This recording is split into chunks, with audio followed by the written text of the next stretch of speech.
46, 47, tuvo lugar un acontecimiento que ha marcado la historia oficial y la identidad nacional y está lleno de mitos y leyendas. Y al mismo tiempo tiene mucha realidad. Y una de las personas que ha escrito al respecto de esto es nuestro querido Belarmino, Jorge Belarmino Fernández, que nos va a platicar sobre la guerra contra los gringos. Es el título de esta charla. Antes de dar la palabra, yo quiero decir que quiero anotar mi propia comentario, ¿no? sobre este episodio histórico, para ir entrando en materia, ¿no? Se nos presenta como la guerra entre dos personajes. Un personaje se llama México y el otro personaje se llama Estados Unidos. Pero los países en realidad no son personajes, los países son sociedades hechas de clases, a veces contrapuestas. Belarmino creo que va a detallar más qué sociedad era la mexicana y cómo enfrentó aquella invasión. Pero yo quiero decir algo sobre la sociedad estadounidense y por qué se dio esa invasión. El país que ahora llamamos Estados Unidos, ese monstruo imperialista que en cierto modo incide en todo el resto del mundo, pues no nació siendo lo que es una construcción histórica, ¿no? Y en la época de aquella intervención, para empezar, no era un exportador de capital, no era imperialista en el sentido económico del término, y sobre todo estaba dividido. Había dos modos de producir en el mismo país. De la mitad para abajo, de la mitad para arriba ya había capitalismo, había fábricas, había obreros asalariados, más o menos como hay ahora. Pero de la mitad para abajo había un sistema muy cómodo para algunos que consistía en importar una cierta materia prima de África, que eran esclavos. Igual que ahora, en Estados Unidos había dos partidos, no eran los mismos de ahora, sino el partido de los esclavistas en el sur y el partido de los que estaban del trabajo libre, digamos, en el norte. Y como ahora, las cosas no se resolvían en Estados Unidos por mayoría de votos populares. Ustedes saben que Trump, por ejemplo, no ganó por la mayoría de votos populares, sino por la mayoría de los estados que votaron por él. Ese es el sistema federal estadounidense. Y en esa época, el que tuviera más estados definía la política del país. Y los presidentes más o menos se turnaban. Había uno del norte, uno del sur, así. Y el presidente Polk era uno del sur. Entonces, para tener más estados en el sur, había dos maneras. Una era extenderse hacia el oeste, y así se fue colonizando Texas, compraron la Luisiana, etcétera, Kentucky, y había guerras, verdaderas pequeñas, antes de la guerra civil había pequeñas escaramuzas a ver si esos estados iban a ser esclavistas o no. Pero un medio para tener más estados en el sur era irse sobre el vecino del sur, México. De manera que yo quiero apuntar que la guerra de intervención contra México fue no solo no tuvo la consecuencia obvia para nosotros de someter la autodeterminación nacional de un país débil a uno fuerte, también tuvo la consecuencia de fortalecer la posición de los esclavistas contra el trabajo libre en Estados Unidos, de manera que fue una guerra injusta por partida doble. No solo pues fue una guerra nacional injusta, sino también una guerra de clases entre dos medios de producción en Estados Unidos, y los partidarios de la guerra, los que la llevaron a cabo, eran los esclavistas, y los territorios que conquistaron, que arrebataron a México, no se integraron a los Estados Unidos modernos, no se integraron a lo que ahora nos imaginamos que es, se integraron a la Confederación del Sur, al esclavismo. México no tenía esclavitud, desde el tiempos de Hidalgo había abolido la esclavitud en su territorio. Entonces los territorios que perdió México no los perdió frente a, o sea, no es que, ay, qué afortunados, ahora ya estamos en California. No, de pronto era un territorio de trabajo libre, y de pronto se convirtieron en territorios esclavistas, lo mismo que había pasado antes con Texas. Entonces, he ahí un primer mito: Estados Unidos no era la cosa homogénea que nos imaginamos. Incluso muchos futuros generales del lado del norte, como el general Ulysses S. Grant, que vino a combatir a México, vino a combatir por disciplina militar, pero era un adversario, un oponente de la guerra, y la describió como una guerra terriblemente injusta. En cambio, ya nos contarás, el famoso batallón de San Patricio tenía otro tipo de motivaciones totalmente diferentes. México, a su vez, menos era una sociedad homogénea. Y creo que de eso es lo que te has especializado en estudiar. A ver, la intervención, ya ven que los mexicanos acostumbramos a tener la mala costumbre de decir que somos, de vez en cuando, ¿no? Por largos periodos, los mexicanos y mexicanas, que somos un país de agachados, ¿no? Nos da mucho por decir eso. Creo que en este momento no podemos, no lo vamos a decir, ¿no? Pero sí nos da por largos periodos. Y el acontecimiento histórico más que más avalaría supuestamente esto sería la intervención, ¿no? Porque dicen, bueno, pues los Estados Unidos se decidieron de la noche a la mañana a tomar México y se llevan la mitad del territorio nacional. Bueno, recién termina la intervención, los dos periódicos liberales de la época, el Moderado y el Radical, coinciden en decir, el problema es que aquí no hay una nación. O sea, México no es una sociedad integrada. Se dan cuenta, o sea, la guerra, la intervención tiene ese efecto, ¿no? El de mostrar lo que era palpable. En ese momento, México tiene 4 millones de kilómetros cuadrados y tiene menos de 7 millones de habitantes. Por cierto, si se hubieran repartido en ese momento, ¿no?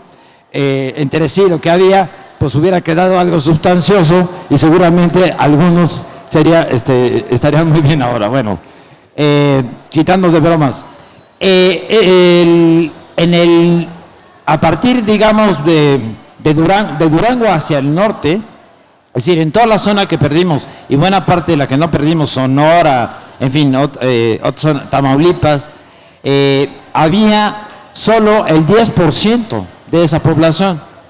O sea, el 90% de la población estaba concentrada, quitando Chihuahua, que es un caso especial, estaba concentrada en el centro y sur del país. Ese es un elemento. Las líneas los caminos carreteros eran muy pocos, prácticamente había 2 caminos carreteros, o sea, que podían seguir carretas, ¿no? El país estaba totalmente abandonado, en fin. Eso por un lado. Por el otro lado, tenemos un país donde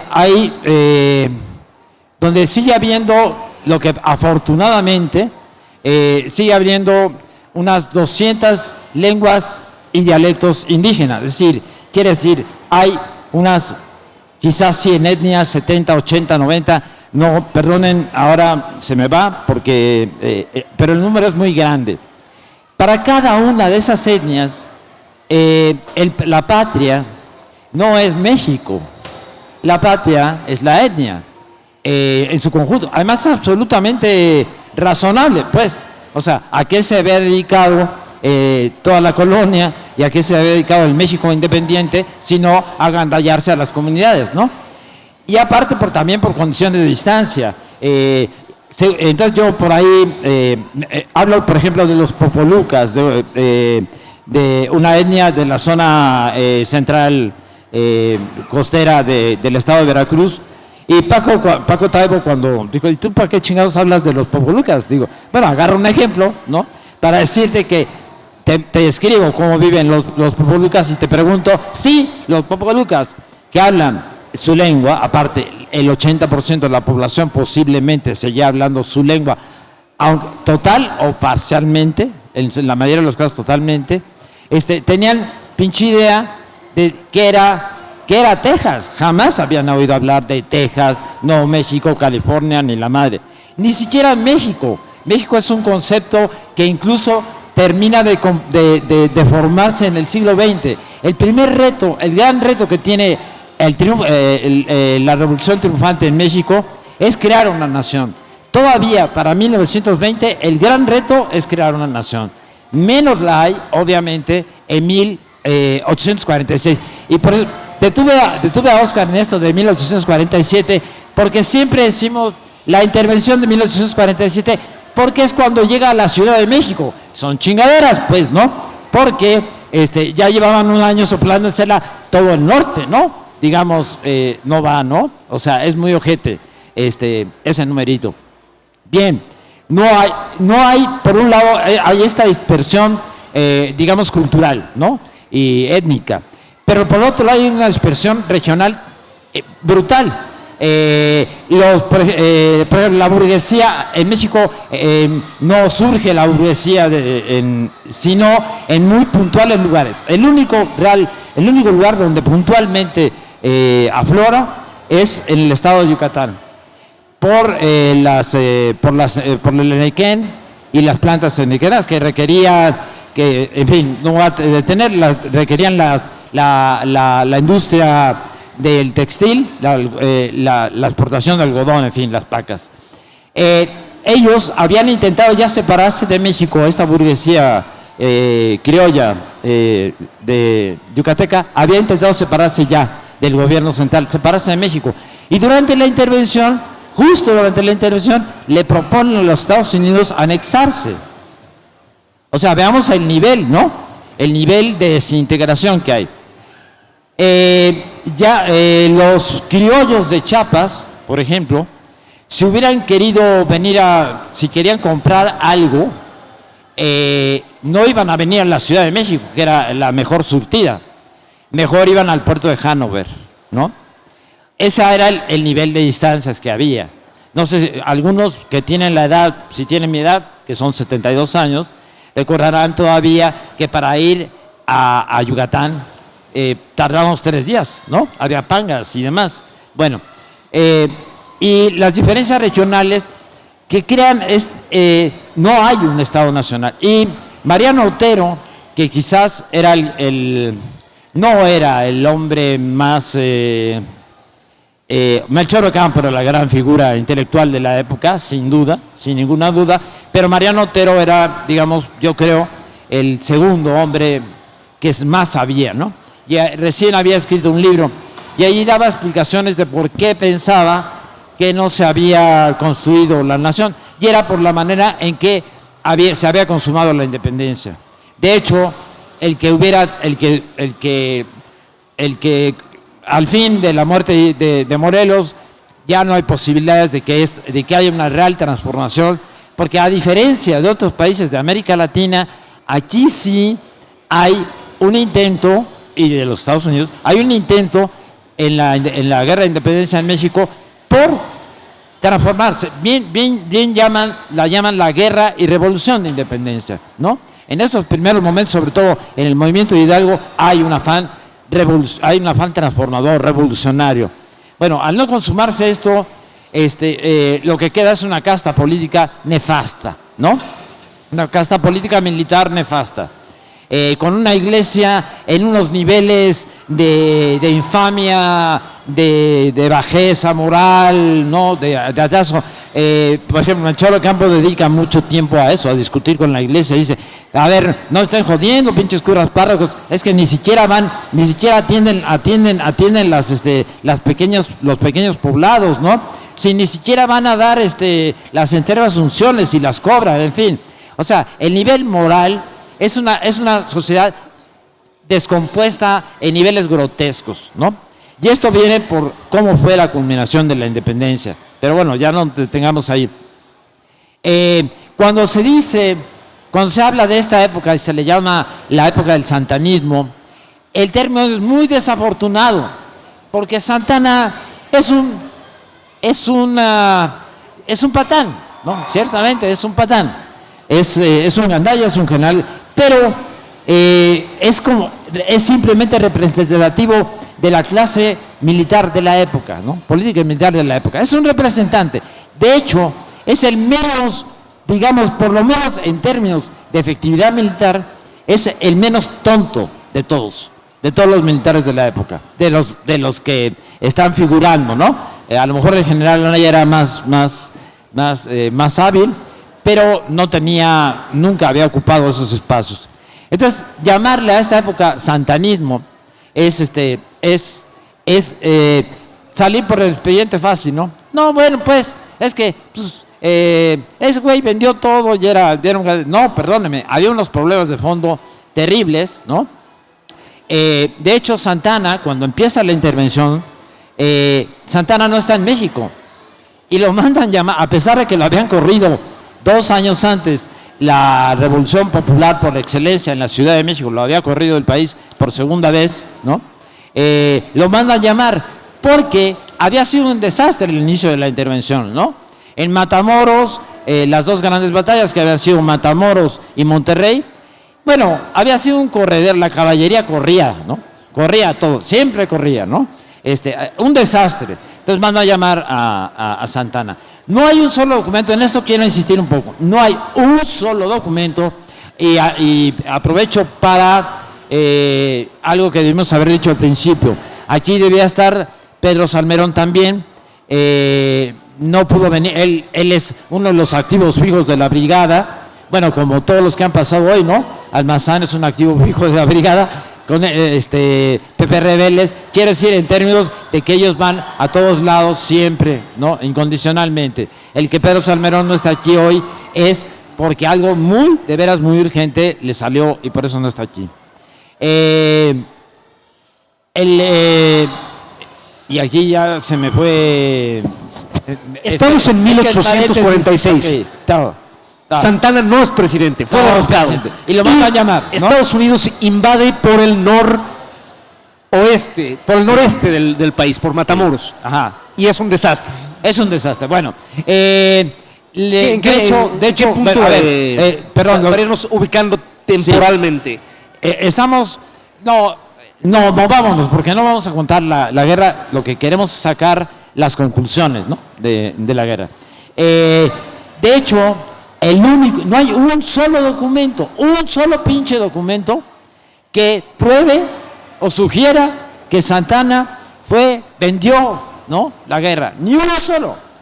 En cambio hay uno, sí, solo uno, ciertamente, pero hay uno que sugiere que la idea de que Santana se vende la introduce el propio ejército de los Estados Unidos cuando desembarca en Veracruz y empieza a rolar octavillas por la Ciudad de México para bajar la moral, ¿no? O sea, si el presidente y general en jefe está vendiendo al país, bueno, bajemos la moral, ¿no? Se nos baja la moral. Y de hecho los Estados Unidos meten la pata más de una vez en esta guerra y pudo haberla perdido. Y luego pudo haberla perdido, habrá que ver después, ¿no? Porque esto es una historia de debate y es si hubiera sido o no, o si no hubiera sido. Sí hay una imaginaria de que Estados Unidos era el monstruo militarista que es, apenas tenía Estado, ¿no? No tenía un banco, creo que todavía no tenía un banco central, o sea, no existía como, recién lo había fundado. Lo que pasa, militarmente, ¿no? El tema, militarmente se considera, México, a ver, primero desde el punto de vista, los mexicanos tenían una visión, los mexicanos de la época tenían una visión muy soberbia de sí mismos, ¿no? O sea, quiero decir, este pequeño sector que se consideraba mexicanos, nacional, ¿no? 10% o 20% de la población. Entonces, cuando se anuncia la intervención, se ríen, pero se ríe hasta Ignacio Ramírez, el nigromante, ¿no? Dice, qué bárbaro, que es un tipo muy inteligente, o sea, ¿qué te pasó? Le dice uno, ¿no? Dice, no. En 10 minutos no solo los vamos a rebotar, sino que nuestro lábaro patrio ondeará triunfalmente en el Capitolio. Dice, carajo, ¿no? ¿Y qué pasó? Y es que, bueno, se sentían los mexicanos, estábamos como fuera del mundo, ¿no? No nos enterábamos de qué pasaba. Entonces creíamos que, como éramos herederos de un pueblo, de 2 pueblos guerreros, ¿no? Supuestamente, porque aparte borramos al resto de las culturas mesoamericanas, somos herederos de aztecas y de españoles. No, hombre, es que nos duran, ¿no? Que nos duran. Y la verdad es que durante todo ese periodo, después de que termina la independencia, No hay hay a tiro por viaje, hay un golpe militar, una sonada, pero la sangre nunca llega al río. O sea, sí, se avientan unos cañonazos y la verdad, pero siempre llegan a acuerdo, ¿no? Los generales se ponen de acuerdo. O sea, entonces, esta idea de que el México, esta idea que le venden, ¿no? De que el México con una formación militar, con un poderío militar terrible, porque además tenía unos cañones muy grandes, sí, tenía unos cañones muy grandes, porque eran unos cañones muy antiguos, ¿no? Lo más vaciado, bueno, por ejemplo, sintomáticamente, se anuncia ya que viene se anuncia que los Estados Unidos van a entrar por Matamoros. Y entonces se mandan cañones, los cañones de la Ciudad de México a Matamoros. Pasan 2 semanas en cruzar Ecatepec. 2 semanas, ¿no? El tráfico. No, güey. Sí, bueno, sí, es que estaba. Y luego los PFPs estaban allí haciendo un numerito y entonces no pudieron pasar. No, el asunto es que estaba todo hecho un desmadre. O sea, es cierto, era tiempo de aguas, ¿no? No era tan fácil. Pero. Era viernes de quincena, el tráfico estaba. De quincena, ya. En fin, yo disperso y usted me ayuda. Bueno, no. Los que se llaman los carros que jalaban los cañones, todo el equipamiento estaba abandonado, hecho una madre, porque además todo el mundo robaba. O sea, en realidad esa época se debe llamar la época de los agiotistas, porque fueron los grandes gandallas, ¿no? Quienes dominaron la época, ¿no? Y eran agiotistas mexicanos y agiotistas extranjeros, ¿no? Y en obviamente cada peso invertido en va a venir Horacio Franco, ni se muevan, o sea, escúchenme a mí porque viene después Horacio Franco.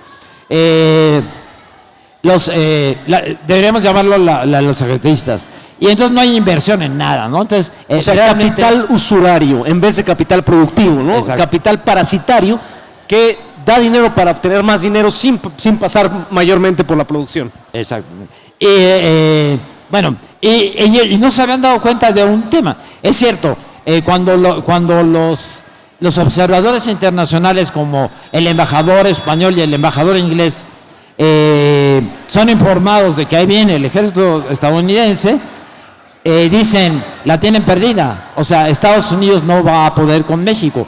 Por una muy buena y única razón. Una única razón. El soldado mexicano.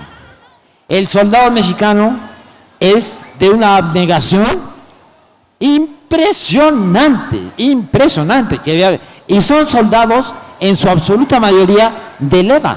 Es decir, son soldados que son reclutados principalmente en las zonas donde ha habido levantamientos indígenas. Porque si algo caracteriza la época, y eso es algo muy desafortunado en la historia oficial, en la historia que recordamos, ¿no? Es que si algo caracteriza a esas décadas son las rebeliones indígenas. Hay una cada rato en todos lados, ¿no? Y bueno, llega el ejército, reprime y entonces se lleva a los hombres de las comunidades y los convierte en soldados de leva. Pero aún así, esos soldados de leva, aguantan todo, le meten todo, jamás traicionan.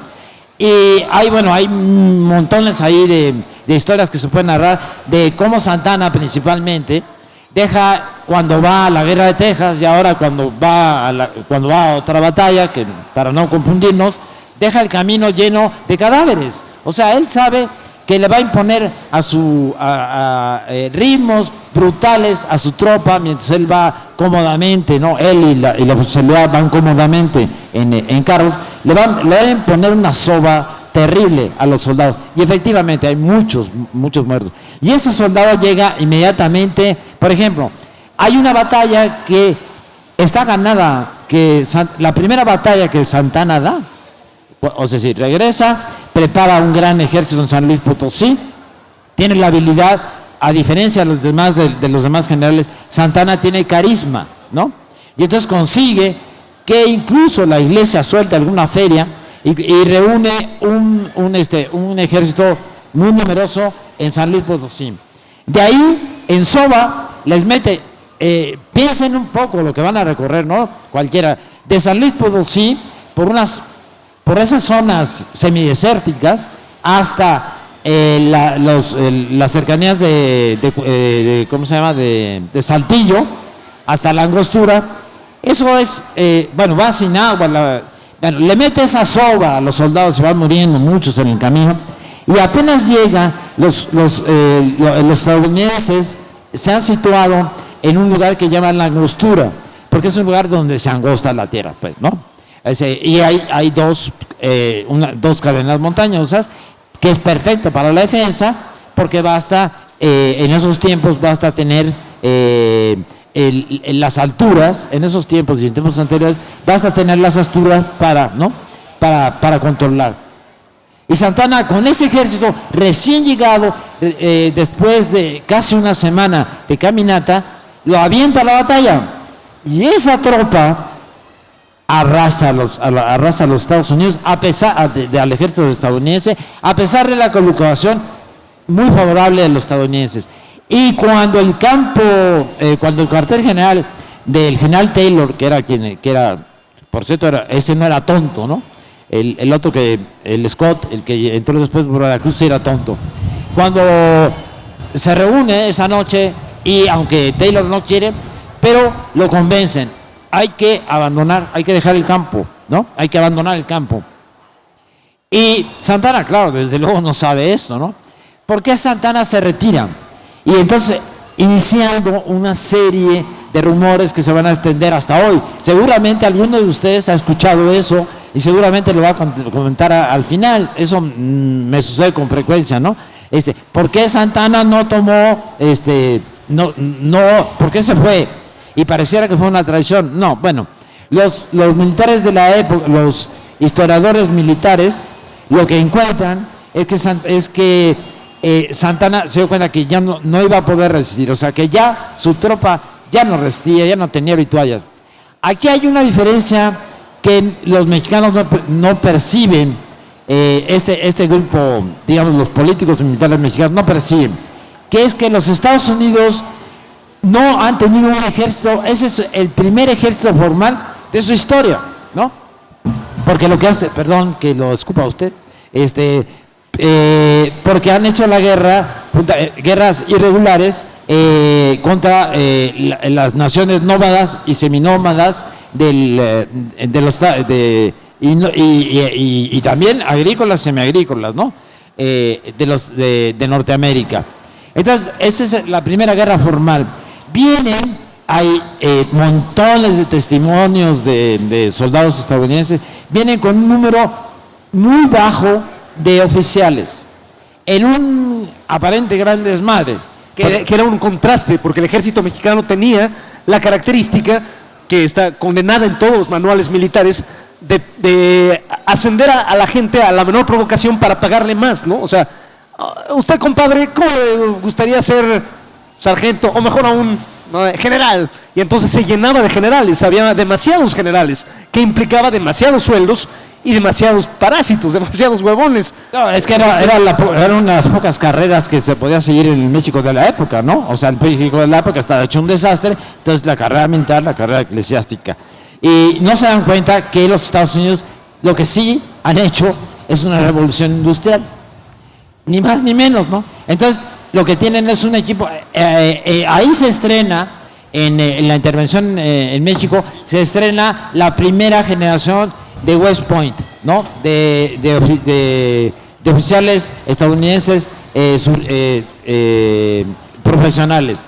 Ahí se va a estrenar. Entonces tienen un equipo de ingeniería impresionante. Por ejemplo, cuando se acercan hacia la Ciudad de México, se hace una defensa, la defensa sensata. Santa Anna dirige una fortificación sensata, que es fortificar toda la zona del cañón del Peñón hacia los lados, y la línea, o sea, lo que quería cubrir era la línea desde Puebla, ¿sí? El camino desde Puebla antes entraba por Ecatepec, O sea, tenían que dar toda esa vuelta. Entonces, por ahí, dominando otra vez las alturas, los tenían a mano. O sea, era una buena idea, ¿no? Incluso había euforia entre la población de la Ciudad de México. Creían que efectivamente se iban a merendar a los invasores. Pero ¿qué pasa? De pronto una mañana, bueno, así contado así, una mañana se dan cuenta de que hay una tolvanera, ¿no?, que se produce en el sur profundo del Valle de México. Y es que no van a hacer ese numerito de pasar por ahí, sino que viene sorteando los lagos, ¿no? El lago de Chalco, en fin, que se considera impracticable para la artillería, sobre todo, ¿no?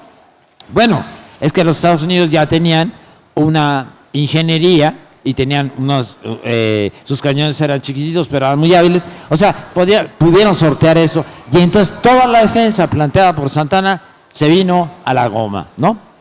Bien, ahora, yo un poco difiero, y por eso la historia debate, difiero con Oscar en una cosa, relativamente difiero. Uno de los primeros presidentes de los Estados Unidos, y el más brillante, que era Thomas Jefferson, ¿no?, el más liberal, ¿sí?, dice, en esta tierra hay espacio para la generación número 100 y número 1000 de los Estados Unidos, de estos Estados Unidos que acabamos de quedar. ¿A qué se refieren? Se refieren a toda América,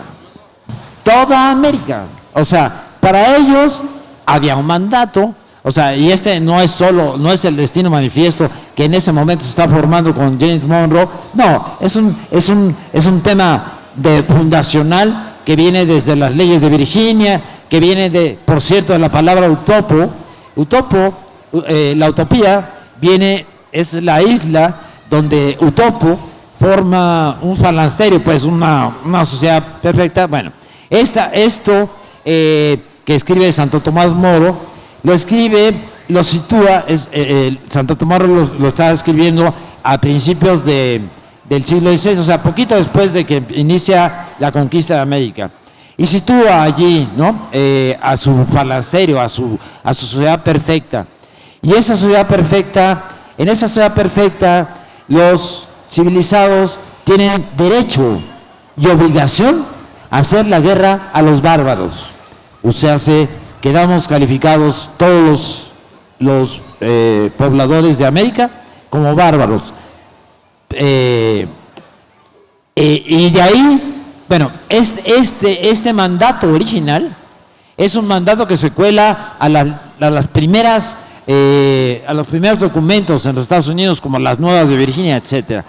Bueno, en los Estados Unidos están creando, o sea, ya están claros que les parece que el resto de América es suyo por naturaleza, porque ellos están llamados a ser la nueva civilización, es decir, la nueva civilización en el mundo, ¿no? Eso es a lo que están llamados. O sea, lo demás es prehistoria. La historia inicia con ellos. Y lo que van a inaugurar durante la intervención en México son el discurso, las formas, los mecanismos que luego van a repetir en muchísimos lados. Cuando yo estaba terminando el libro que escribí sobre esto, era 2003, era cuando las Torres Gemelas. Yo podía creer el discurso de Bush. Decía, óyeme, güey, estás copiando, ¿por qué agarras a James Polk, el de 1846-48, y te lo estás casi copiando enterito? Es el mismo, ¿no? Es el discurso de llevaremos la libertad y la paz, ¿no? Y lo que justamente llevaban era todo lo contrario. Porque además si queremos particularizar, en ese momento hay un gobierno liberal en México, ¿no? Y ellos conspiran contra ese gobierno liberal. O sea, ahora, efectivamente, esa guerra es una guerra impopular en la mayor parte de los Estados Unidos. En la parte norte es impopular. Y este James Paul, del que les ha hablado Oscar, es el primer caballo negro, así se le llama, se le llamó a partir de esos momentos, de la historia presidencial de los Estados Unidos. O sea, ya los dos partidos habían firmado un acuerdo antes de las elecciones de que pasara lo que pasara, no iban a intervenir en México, porque creían que iban a tener de todas maneras suave, ¿no? Y que iban a hacer lo mismo que en Texas, o sea, la van ocupando y luego la compran, ¿no? O le meten deudas falsas y por ese camino. Pero permanece de acuerdo, y este caballo negro en la historia, primer caballo negro en la historia electoral de los Estados Unidos, salido de la nada, ¿no? Un burro, o sea, digamos un Trump, ¿no? Algo por el estilo, llega a la presidencia de la República y declara la guerra. Bueno, el tema, no sé, creo que así como quedas, el tema es, sí, ¿qué habría en 1997, hubo un seminario de historiadores, yo no pertenezco a la academia, gracias a Dios, pero un seminario de académicos, ¿no? Bueno, hay muchos académicos decentes, ¿eh?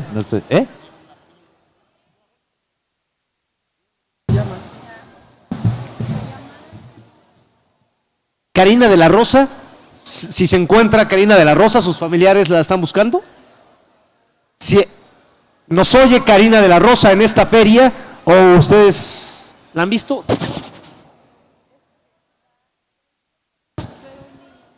Trae 2 niños, sus familiares la están buscando, si se puede acercar aquí. No, ¿de qué? Bueno, y un poco para la otra parte, ¿no? Y dejarles un espacio porque creo que ya me estoy colgando, para que ustedes comenten y pregunten. El tema es, yo les decía, hubo 2 momentos que los Estados Unidos se pudieron haber pedido batallas estratégicas, ¿no? Y esas batallas, de hecho, no voy a más detalles, hay 2 momentos en que los Estados Unidos meten terriblemente la pata, pudieron haber perdido esas batallas, y con esas batallas pudieron haber perdido la posibilidad de ocupar todo.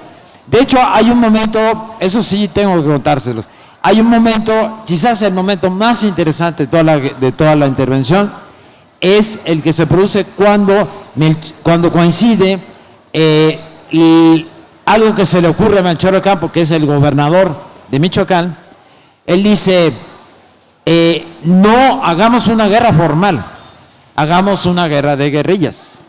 Y al mismo tiempo el vicepresidente, que era el general Anaya, dice, no defendamos la Ciudad de México, dejémosela. O sea, estaban prefigurando lo que años después iba a ser Juárez en la defensa cuando la intervención francesa. Es decir, ¿quieren entrar? Pásenle, papitos, y desperdíguense por la tierra, ¿no? Desperdíguense por la tierra y a ver a cómo les toca, ¿no? Y en ese tiempo eran 4 millones de kilómetros cuadrados. Aparte, y esto era interesante, no sé si Ocampo, no veo que lo tuviera en la cabeza, lo que también tuvo Juárez en este proceder es que fue creando patria, ¿no? Bueno, ahí está el libro de Paco para que lo lean, ¿no? Pero al abandonar la Ciudad de México y andar recorriendo todo el país, iba por todos lados creando patria. Pues, bueno, esta era la propuesta, no se aceptó. Bueno, ya no hablamos de el batallón de San Patricio, de los léperos, que es la verdad, yo no puedo dejar de homenajear, ¿no? a quien no dejó de resistir a la ocupación extranjera, que fue la población pobre de la Ciudad de México, que hasta la fecha son llamados los léperos, respectivamente, cosa que da mucho orgullo cuando uno le llaman lépero, si venimos de esos, ¿no? Los héroes, a mí los niños héroes, hay quien dice, realmente no existieron. Más que no existir, existieron muchos más héroes, no necesariamente jovencitos cadetes, sino héroes populares que hicieron eso y más. Y por eso escoger a unos cuantos chavos cadetes puede ser un poco... No, es absolutamente injusto, porque les comentaré, en la época los niños héroes, los llamados niños héroes, porque no son niños para empezar, perdónenme, o sea, a esa edad, ya tenían de 14 a 18 años, ¿no? Y en esa época no se transitaba directamente de la infancia a la, o sea, bueno, pero sí, ahí estuvieron y cumplieron su papel. Pero en la época los reivindicados son otros. Y son, antes que nada, Margarito Suazo, un artesano, y son otros, el general Valderas y otros, ¿no?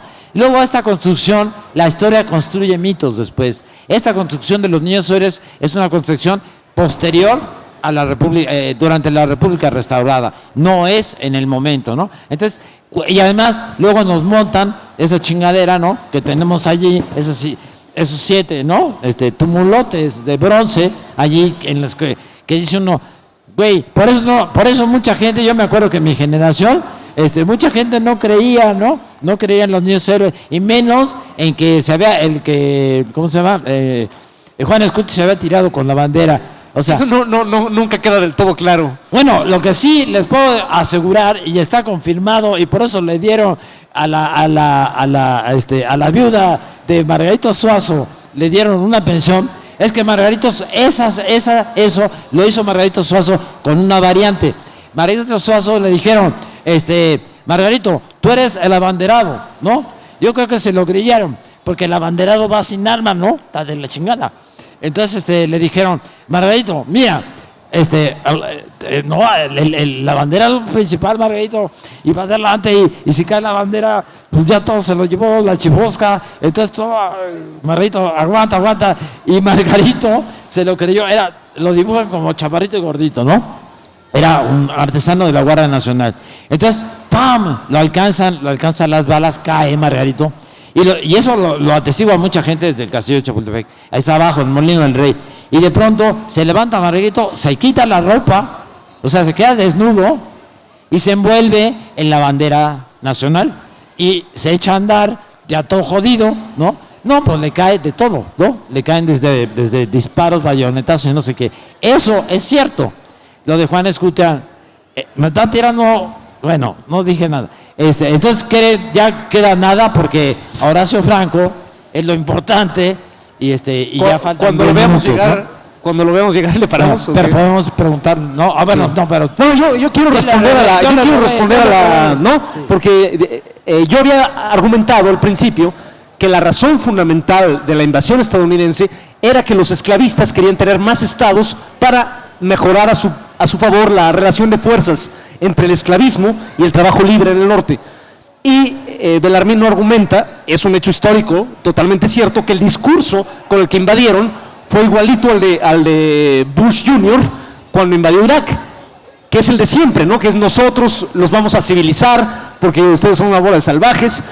Yo creo que ese discurso no es verdad, es pura hipocresía. Eso es con lo que adornan los fines. Si hubiera sido verdad, hubieran ocupado o se hubieran quedado en la Ciudad de México, hubieran impuesto sus instituciones republicanas federales en México. Lo que hicieron fue conformarse con sumarle 4 estados al sur y lograron extender el crimen de la esclavitud 20 años. 20 años, o sea, como 3 o 4 generaciones de esclavos negros, de esclavos africanos, sufrieron porque Estados Unidos ganó esa guerra. ¿Sí me explico, no? Si las cosas hubieran sido diferentes, a lo mejor todos esos seres humanos se hubieran salvado de ese destino horrible y a lo mejor no hubiera sido necesaria la guerra civil estadounidense, que 20 años después, en 1865, finalmente el conflicto se volvió ya irreprimible. El sur intentó escindirse, por eso se llama guerra de secesión, y fue la guerra que culminó con la abolición de la esclavitud en todo el territorio estadounidense. Esto se conecta con nuestro presente porque esa guerra no acabó como acabó, por ejemplo, la Segunda Guerra Mundial, donde el lado derrotado dijo, no, qué vergüenza, tener un abuelo nazi, qué pena, jamás nadie lo reconocería en Alemania, y quedó muy claro que los nazis eran los malos. En el sur de Estados Unidos, la historia oficial fue, bueno, pasó una cosa rara, ahí un lamentable conflicto. Trump, hasta la fecha, cuando le preguntaron, no supo explicar por qué fue la guerra civil estadounidense, y por eso todavía en Virginia marchan los racistas abiertos. No acabaron esa guerra, no la llevaron hasta el final y nos siguen un poco chingando. Y creo que el discurso lo tenían todos. Toda nación tiene el discurso de vamos a, bueno, Hidalgo, ¿no? El despertar. No, las naciones en América no eran lo que son ahora. Todos creían que eran la colonia americana de su respectiva metrópoli y por lo tanto les correspondía liberar América. Por eso el periódico de Hidalgo se llamaba El Despertador Americano. Todos los documentos de la época no hablan de México, hablan de América. Sí, yo quería comentar dos cosas. Una, ese territorio que se llevan, cuando decimos que es de México, como ya vimos, estaba solo allí, bueno, ni el 10% de la población, estaba prácticamente vacío. ¿A quién pertenecía en términos reales? A las naciones nómadas y seminómadas y agrícolas algunas. Y a los llamados apaches, por ejemplo. Cherokees que habían sido aventados para acá y demás. Eso por un lado. Por el otro lado es que lo que sí pasa es que esos 2 millones que se llevan redondean a un territorio que le permite a los Estados Unidos ser la gran potencia del mundo. Porque aunque ya habían alcanzado por el norte el oeste, ¿no? Ya estaba en la costa del Pacífico, pero les faltaba el mejor puerto, o sea, la distancia era muy grande desde donde estaban, les faltaba el mejor puerto, que era San Francisco de Calle, les faltaba ni más ni menos que las tierras agrícolas en ese momento más ricas del mundo, que eran California, y les faltaba ni más ni menos que Texas y sus pozos petroleros. O sea, realmente ese triunfo catapulta a los Estados Unidos y luego algunos de los que de alguna manera validaron, no esa forma, pero sí validaban la guerra, van a estar todo el tiempo quejándose de la desgracia que fue eso, estadounidenses, ¿no? Porque se los va a llevar la pipas a ellos, o sea, porque la democracia interna en Estados Unidos también pierde allí, aunque gane el norte, después pierde también, ¿no? Bueno, entonces aquí quedan unos minutos para que, sí, ustedes tienen comentarios que hacer o alguna pregunta. Sí, adelante, acércate porque no llega el micrófono.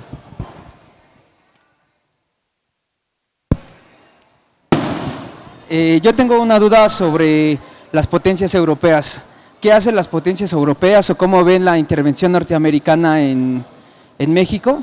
Y otra pregunta es acerca de qué estrategia hace el ejército norteamericano para detener pues a la población que los está arrojando piedras, etcétera, ¿no? No, bueno, los países europeos, las grandes potencias, obviamente ven con muy malos ojos la intervención, porque ya ven cómo se está prefigurando ahí un nuevo poder, ¿no? Mundial, que avanza mucho más rápido de lo que nosotros creemos. O sea, ya pareciera que es solo hasta la Segunda Guerra Mundial que los Estados Unidos irrumpen en el mundo, desde antes. Bueno, la otra pregunta es, ¿qué hicieron? No, pues no se vieron nada finas personas. Bueno, primero, la resistencia, la gran resistencia, tienen que leerlo, busquen el libro de Guillermo Prieto, se llama, bueno, están Memorias de mis tiempos, ese cachito, no me acuerdo, busquen Guillermo Prieto, le estoy diciendo que lo busquen en internet, ¿no? Ni modo, o sea, hay que usar el internet. Y ahí van a encontrar una resistencia popular en la Ciudad de México y van a encontrar una muy emotiva y muy bien escrita, porque Guillermo Prieto es un gran escritor, era un gran escritor. Es ejemplar, o sea, lo que sucede allí es ejemplar, o sea, la gente se pone toda de acuerdo, resiste primero sobre Arcos de Belén y luego ya cuando llegan a todo lo que es detrás del Palacio Nacional, todas esas columnas se levantan. Pero en cualquier lado, a pesar de no existir el concepto de nación para el conjunto de la población, en cualquier lado donde vieron pasar al ejército de los Estados Unidos, la gente la armó de tox, ¿no? Y el camino, tuvieron guerrillas a todo lo largo de la carretera de Veracruz a la Ciudad de México. O sea, realmente se había metido en un problema. Cuando la mayor tontería fue cuando entraron por Veracruz, que el general que se sabía que era Taylor dijo, no hagan esa babosada, ¿no? Porque se iban a meter dentro del territorio que sí iba a resistir. Por cierto, hay un momento, la gran batalla está llena de cosas. Bueno, la gran batalla que da la resistencia en México es la de Churubusco, ¿no? olvidemos del batallón San Patricio. Bueno, el batallón San Patricio es un hiperfenómeno, pero todo lo que le han contado a ustedes es una mentira.